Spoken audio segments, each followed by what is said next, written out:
दोस्तों, आमतौर पर किसी केस की सुनवाई के लिए कोई इंसान कोर्ट में जाना नहीं चाहता जब तक कि कोई केस हाई प्रोफाइल ना हो। लेकिन क्या आपने सुना है कि किसी केस की सुनवाई के लिए कोर्ट को टिकट लगानी पड़ी हो? जी हाँ दोस्तों, ये सच है। ये एक ऐसा मुकदमा था कि जब उस मुकदमे की सुनवाई हुई तो कोर्ट में इतनी भीड़ हो गई कि अदालत की कार्यवाही में रुकावट होने लगा। तब कोर्ट ने ये फैसला किया कि इस फैसले को सुनने आने वालों के लिए टिकट लगाया जाए जिससे भीड़ कम हो सके। लेकिन इस केस के फैसले को सुनने आने वालों की संख्या तो और ज्यादा हो गई। तब कोर्ट ने ये फैसला किया कि कोर्ट के फैसले को सुनने के लिए वही लोग आ सकेंगे जो टिकट के साथ साथ जिनको इंग्लिश पढ़ने और लिखने आता हो। तो हम आज की कहानी में ऐसा ही एक दिलचस्प और अजीबोगरीब केस के बारे में सुनने वाले हैं। लेकिन कहानी को शुरू करने से पहले एक छोटा सा रिक्वेस्ट है कि आप हमारे चैनल को सब्सक्राइब कर बेल आइकन को दबा दें ताकि आपको ऐसे ही कहानियां मिलती रहे। तो अब कहानी को शुरू करते हैं। हुगली कोर्ट में एक केस चल रहा था और जब जब इस मुकदमे की सुनवाई होती तो लोगों की भीड़ अदालत की तरफ उमड़ पड़ती। अब भीड़ संभाला नहीं जा रहा था तो कोर्ट ने ये तय किया कि मुकदमे को सुनने आने वालों के ऊपर टिकट लगा दिया जाए जिससे भीड़ कम हो सके और अदालत की कार्यवाही सुचारू रूप से चल सके। लेकिन हुआ इसके एकदम विपरीत। इस केस की जब जब सुनवाई होती तो टिकट लेकर आने वालों की इतनी भीड़ हो जाती कि संभालना मुश्किल हो जाता। फिर कोर्ट ने भीड़ को कम करने के लिए ये सोचा कि टिकट उन्हीं को दिया जाए जो इंग्लिश बोलना और लिखना जानते हों। लेकिन इस बार भी ठीक इसके उल्टा हुआ। लोगों की भीड़ कम ही नहीं हो रही थी। फिर कोर्ट के पास कोई और ऑप्शन न था जिसके कारण बड़ी मुश्किल से कोर्ट में इस केस की सुनवाई हुई। अब आप सोच रहे होंगे कि ये कौन सा केस है जिस केस की सुनवाई को सुनने या देखने के लिए अदालत में लोगों का भीड़ इकट्ठा हो जाता था जो टिकट खरीद के आते थे। तो ये केस हमारे देश के सबसे अजीब और अनोखे केस में से एक है जिसे तारकेश्वर मर्डर केस के नाम से भी जाना जाता है। ये कहानी 1872 के समय की है जब अपना देश अंग्रेजों के अधीन था। कोलकाता से करीब 70 किलोमीटर दूर एक जगह है कुरुमल। ये कहानी उसी कुरुमल से है। कुरुमल में एक परिवार रहता था जिसमें एक 13 वर्षीय लड़की थी जिसका नाम एलोकेसी था। एलोकेसी काफी सुंदर थी। अब चूंकि उस जमाने में कम उम्र में ही लड़कियों की शादी हो जाया करती थी तो एलोकेसी के माँ बाप को भी एलोकेसी के शादी की चिंता सताने लगी। तो एलोकेसी के माँ बाप ने लड़के की तलाश शुरू कर दी। इसी तलाश में उन्हें एक लड़के के बारे में पता चला जिसका नाम नोबी चंद्र था जो उस समय ब्रिटिश आर्मी में था। लड़का खानदानी भी था तो एलोकेसी के माँ बाप ने एलोकेसी की शादी नोबिन चंद्र से कर दी। अपनी पत्नी की खूबसूरती को देखकर नोबिन चंद्र काफी खुश हुआ और अपनी पत्नी एलोकेसी से बेइंतहा प्यार करने लगा। नोबिन चंद्र और एलोकेसी के शादी होने के बाद दोनों खुशी खुशी रहने लगे। कुछ दिन बाद नोबिन चंद्र को नौकरी पर वापस लौटना था तो उसने सोचा कि एलोकेसी अकेले कैसे रहेगी और उसकी उम्र भी छोटी है। तो उसने एलोकेसी से कहा कि तुम अपने माँ बाप के घर चली जाओ, मैं तुमसे मिलने बीच बीच में आया जाया करूंगा। फिर उसने एलोकेसी को कुरुमल में उसके माँ बाप यानी अपने सास ससुर के पास छोड़कर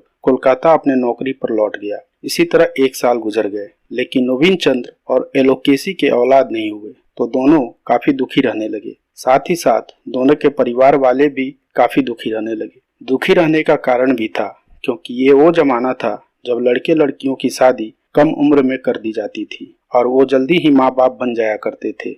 लेकिन जब एलोकेसी माँ नहीं बनी तो आसपास की औरतों ने उसे बांझ कहकर ताना देना शुरू कर दिया। और इधर जब जब नोबिन चंद्र उससे मिलने आता तो एलोकेसी उसको इस बारे में बताती कि आसपास के लोग उसको बांझ बोलने लगे हैं। तब नोबिन चंद्र उसको समझाता कि सब ठीक हो जाएगा और हमारे घर में भी किलकारियां गूंजेंगी। और फिर नोबिन चंद्र अपने नौकरी पर लौट जाता। इन्हीं सब उधेड़ बुन के बीच एलोकेसी के माँ बाप औलाद के चाहत में एलोकेसी को लेकर उसी गांव में तारकेश्वर मंदिर के महंत माधव चंद्र गिरी के पास जाते हैं जो उसी गांव में तारकेश्वर मंदिर के मुख्य महंत थे जिनके बारे में ये बात मशहूर थी कि वो उच्च कोटि के ब्राह्मण हैं। इस कारण उनके पास ऐसी तंत्र मंत्र की शक्तियां मौजूद हैं जिसके जरिए ये बांझ महिलाओं को मां बनने का सुख देते हैं। माधव चंद्र गिरी एक दबंग किस्म के महंत थे जिनके पहुंच और ख्याति बहुत दूर दूर तक थी। जब एलोकेसी महंत माधव चंद्र गिरी से पहली बार मिली तो महंत एलोकेसी के खूबसूरती को देखकर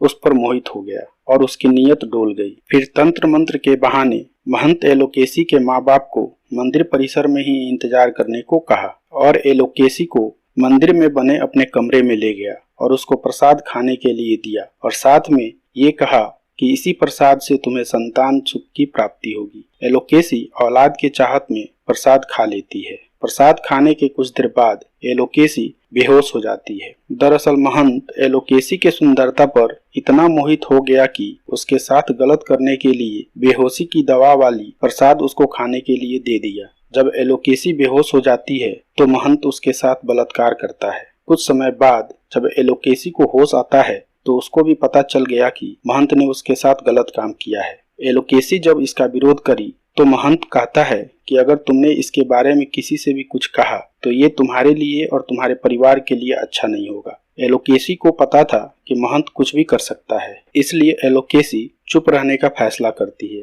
फिर ये सिलसिला चलता ही रहता है। महंत को जब जब दिल करता वो एलोकेसी को बुलाता और उसके साथ बलात्कार करता। धीरे धीरे एलोकेसी भी महंत को पसंद करने लगी। वो भी छुप छुप कर महंत से मिलना शुरू कर देती है। महंत और एलोकेसी को लगता था कि उनके रिश्ते के बारे में किसी को भी पता नहीं चलेगा, लेकिन ऐसे रिश्तों की एक अलग खुशबू होती है जो दूसरे लोगों को अपनी महक दे देती है। धीरे धीरे दोनों के रिश्तों की खबर पूरे कुरुमल में फैल गई। अब हर जगह इस रिश्ते की चर्चा होने लगी। इधर 24 मई 1874 को नोविक चंद्र छुट्टी मिलने पर अपनी पत्नी एलोकेसी से मिलने अपने ससुराल कुरुमल जाता है। वो जैसे ही गांव में प्रवेश किया, गांव के लोगों ने उसे देखकर कानाफूसी करने लगे। कुछ लोगों ने तो उसे नामर्द तक बुलाने लगे। नोविक चंद्र कुछ समझ नहीं पाया। फिर कुछ दूर जाने के बाद उसे कुछ लोग मिलते हैं और महंत एलोकेसी के प्रेम प्रसंग के बारे में बताते हैं। ये वो जमाना था जब कोई शादीशुदा औरत या मर्द किसी और के साथ शारीरिक संबंध बनाता तो उसे बहुत बड़ा गुनाह माना जाता था। ये सब सुनकर नोविक चंद्र गुस्से में अपनी पत्नी से मिलता है और इस बारे में उससे पूछता है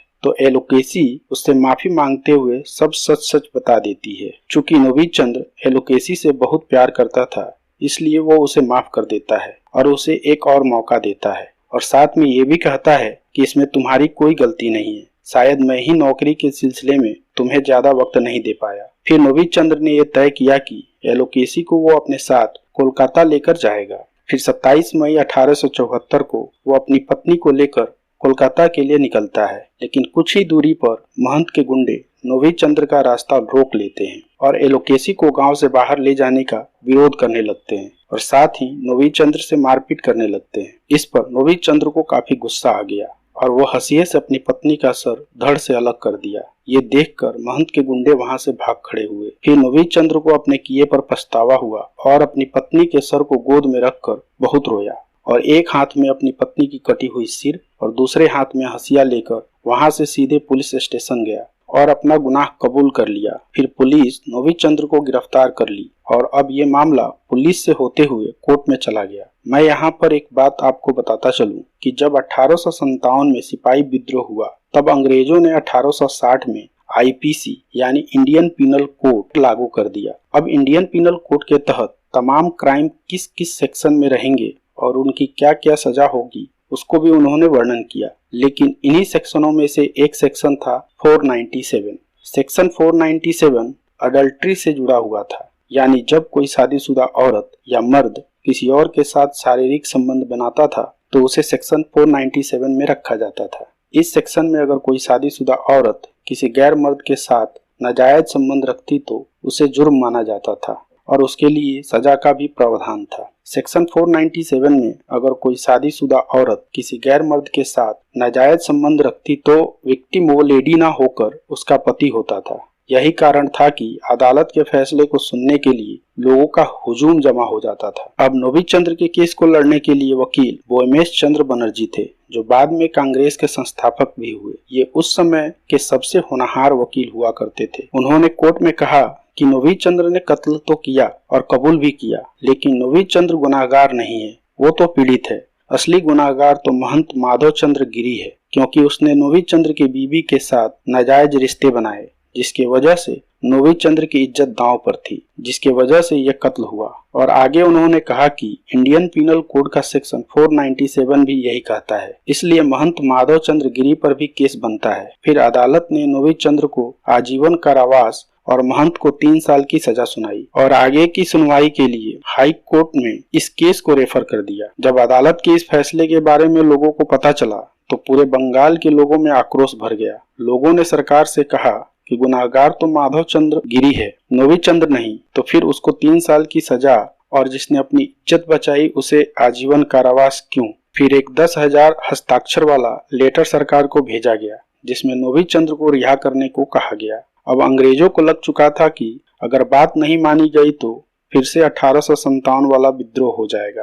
फिर हाई कोर्ट ने दोनों को 1875 में बरी कर दिया। बाद में अंग्रेजों ने इंडियन पीनल कोड में संशोधन किया और सेक्शन 497 को क्रिमिनल एक्ट से हटाकर सिविल एक्ट में डाल दिया। तो दोस्तों ये वो केस था जो उस समय के बहुत सी सारी चीजों को उलट पुलट कर रख दिया। दोस्तों ये तो थी आज की कहानी। हमें कमेंट करके बताएं कि ये कहानी आपको कैसी लगी। और हाँ, अगर आप हमारे चैनल पर नए हैं तो चैनल को सब्सक्राइब कर बेल आइकन को दबा दें, क्योंकि ऐसी ही वीडियो आपको इस चैनल पर मिलती रहे। तो हम आपसे मिलेंगे फिर एक नई कहानी के साथ। तब तक आप अपना और अपनों का ख्याल रखें। Thank you so much.